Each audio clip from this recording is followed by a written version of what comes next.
आज हम आप लोगों को हास्य रस की परिभाषा एवं उदाहरण बताएंगे। हास्य रस परिभाषा अपने अथवा पराये परिधान, वाणी, क्रियाकलाप आदि से उत्पन्न हुआ हास्य नामक अस्थायी भाव, विभाव, अनुभाव और संचारी भाव के संयोग से हास्य रस का रूप ग्रहण करता है। जैसे आया हुआ हंसी हंसी भाजे देखी दूल्ह दिगंबर को, पाहुनी जो आवे हिमाचल के उछाह में, कहें पदमाकर सु काहू सो कहें सो कहाँ, जोई जहाँ देखे सो हंसही तहाँ राह में। ये पद्माकर जी द्वारा उदाहरण दिया गया हास्य रस का, बहुत सुंदर है। स्पष्टीकरण देखिए, इस पद में शिव के विवाह का वर्णन किया गया है। इसमें अस्थाई भाव हास्य है, आलंबन हिमालय की अतिथि स्त्रियां हैं, शिव जी का विचित्र स्वरूप है, अनुभव में हंसते हंसते भागना, लोटपोट होना, व्यभिचारी भाव या संचारी भाव जिसमें हर्ष है, औत्सुक आदि। इस तरह से दूसरा उदाहरण है प्रति प्रति सुनि उकसहीं अकुसाहीं, और देखि दशा हरिगन मुस्काहीं। नारद को भगवान ने बंदर का रूप दे दिया था, पर इसका ज्ञान उन्हें नहीं था।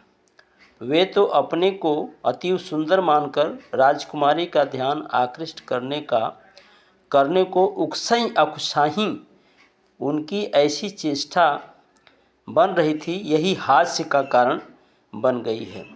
इस तरह से ये हास्य का उदाहरण है और परिभाषा है, आपको अच्छी तरह से आएगा। अब हम दूसरा करुण रस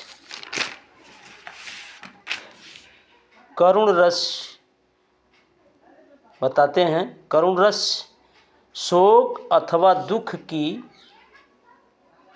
की अवस्था में जो शोक का स्थायी भाव, विभाव, अनुभाव और संचारी भाव का सहयोग पाकर पुष्ट होता है, वही करुण रस होता है।